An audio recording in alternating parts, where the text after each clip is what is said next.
ఆధ్యాత్మిక బంధువులకు నమస్సులు. ప్రతి ఆది మరియు బుధవారం మనం మననం చేసుకునే శ్రీమద్ భగవద్గీత సందేశం అక్షర బ్రహ్మయోగం నుండి 12-13 శ్లోకాల యొక్క భావాన్ని ఈరోజు మనం తెలుసుకుందాం. సర్వద్వారాన్ని సంయమ్య.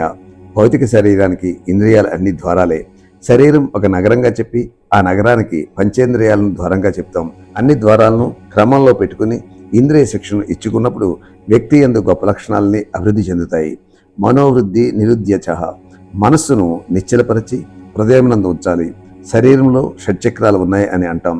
అందులో మొదటి 3 చక్రాలు నాభి క్రింద ఉంటాయి.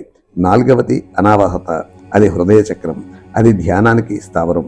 మనస్సుని హృదయం మధ్యలో ఉన్న కమలం, అదే అనాథల చక్రంలో ఉంచి శరీరంలో ఉన్న ప్రాణశక్తులన్నిటినీ కనుబొమ్మల మధ్య చక్రంలో కేంద్రీకృతం చేసి ఆ స్థితిలో నువ్వు యాగమునందు అన్ని శక్తులను సమీకృతపరిచి స్థిరంగా ఉంటావు.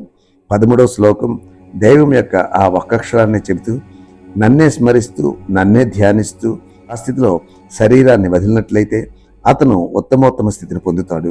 మనుషులు యోగం యొక్క శరీరాన్ని విడిచేవేయగలరు. ఆ విధంగా జరిగినటువంటి సందర్భాలు చాలా ఉన్నాయి. కానీ ఆ యోగాన్ని అంత తేలిగ్గా చేయలేరు. చాలా కాలం సాధన చేయాలి. యోగంతో శరీరం త్రోసివేయబడుతుంది. శరీరంతో పని ముగిసిన తర్వాత దాన్ని వదిలివేయడం వల్ల చివరి సమయం చాలా ప్రశాంతంగా ఉంటుంది.